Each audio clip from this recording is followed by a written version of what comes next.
What we're doing on the state level is playing a game of rock, paper, scissors with the national government. And if you've ever played that, you know that one can crush the other. We're trying to say we have the right, under not only the 10th Amendment, but also the 9th Amendment, to shoo them away and define this is within the realm of the state, not national government. Now they're going to whip out this Commerce Clause in Article 6 of the Constitution and say we have a right to regulate anything we feel like because it now does cross state lines. And we're ready to push back. We're going to push back. And not only the whole country, but the whole world is going to get a colossal civics lesson. The Commerce Clause refers to Article 1, Section 8, Clause 3 of the United States Constitution, which gives Congress the power to regulate commerce with foreign nations and among the several states. The Constitution enumerates certain powers for the federal government. Any powers that are not enumerated in the Constitution are reserved for the states via the 10th Amendment.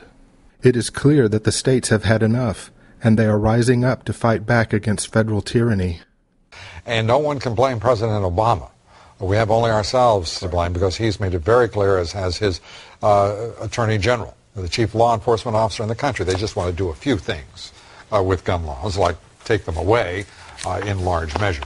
I think that the current administration in a year's time has moved farther and faster than the federal government has ever moved before. Now, does that mean there weren't abuses of our Constitution and the role of federal government prior to that? I don't think so. I think this has been going on for literally decades. In my opinion, I think what has happened here is, the American people tend to not really pay all that much attention to our government unless our government really overreaches its bounds. And so for years and years and years, the federal government has continued to step more and more into areas where they don't belong. They've reached their dirty little fingers into areas where they don't belong. But what they've done to the American people is they've done it, or they've served it to the American people a thimbleful at a time. They've given it to them a little bit more and a little bit more. And it looks like maybe when served a thimbleful at a time, the American people are a lot more likely to go ahead and receive it or swallow it, so to speak. What's happened now with the election of President Barack Hussein Obama and the dominant control that the Democrats have both in the U.S. Senate and the U.S. Congress, the House of Representatives, in my assessment, in my opinion, what they've done is they've decided to go ahead and just really, instead of trying to serve up their encroachments a thimbleful at a time, they're trying to serve it to the American people in 5-gallon buckets. Well, when the federal government oversteps its bounds in 5-gallon buckets, the American people wake up. And the American people have awakened. The Patriot Uprising, what some people might call the Tea Party movement, whatever you want to call it, I call it Patriot Uprising. When the Patriot Uprising occurred, it really occurred and gained steam because the American people got fed up. They got sick and tired of a federal government that constantly overreaches its bounds. The federal government tells each and every one of us how many gallons of water we can have in our toilet. Our founding fathers never intended for the federal or central government to have that much control over our lives. The federal government has encroached upon the very fabric of our senses. With health care bills and bailout bills, and with every kind of Patriot Act bill, our nation sinks lower into the pit of gloom and depression. The American people desperately want a way out, but the federal government has other plans.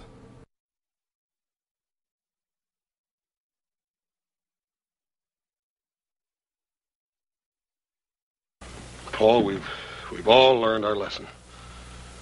From now on, we'll know better than to try to fight this sort of thing ourselves. We'll go for a sheriff. You mean from now on, the Cartwrights don't fight their own battles anymore? Is that what you're saying? From now on, whenever we get into any kind of trouble, we have to go begging for help? Not begging. It ain't begging. Well, then what is it if it isn't begging? It's asking. It's asking like other folks do when their rights are violated, Paul. It's asking folks whose sworn duty it is to uphold the law to come and help us. Paul, ain't that what you always tried to teach us? In the last 20 years, we've seen an acceleration away from our Constitution and Bill of Rights and towards absolute despotism. The John Warner Defense Authorization Act, the Patriot Acts, the warrantless wiretapping, the renditions, the secret arrest, all of this is not only anti-American and completely illegal, it is textbook tyranny. It is anathema to our system of government. The Republican and Democratic parties and the treasonous, traitorous Congress have borrowed from all of the oppressive systems across the world and amalgamated them into the current system. And they paint everything they do in this patriotic glow, and it's for America and it's for the children. No, it's for the private Federal Reserve System that's hijacked this country and that has committed all these crimes. It's for them to protect themselves from the people that they have reduced to absolute slavery. What everybody needs to know in this country is the issue of state sovereignty. Sovereignty, or if you're a sovereign, you have no other power above you. The states are sovereign. The key issue there is, who do you think formed the federal government? It was the 13 original states. Does anybody really think that the states formed a central government that was all powerful, that could turn around and tell the states what to do? This is exactly what the Founding Fathers started the Revolutionary War to prevent. They did not want another king, as it were, to tell them what to do all the time. We fought a war against King George III tyranny. They didn't want to bestow or award the new central government with omnipotence. Quite the contrary. The Bill of Rights was designed specifically to keep the federal government in check, to keep them limited in what they could do. And the 10th Amendment basically tells the federal government, if you want to get creative, if you want to go outside your constitutional boundaries, absolutely not. If you think we forgot something, you can't do that either. Well, basically, the government in Washington has assumed powers that it constitutionally does not have, and that were reserved, as the 10th Amendment tells us, to the states. So if you're talking about states' rights, you're really talking about the claims that the states have to exercise certain kinds of power on their own without some kind of federal interference. If they want to stop the federal government, they have to find a vehicle. They have to find something that's couched either in law or the Constitution.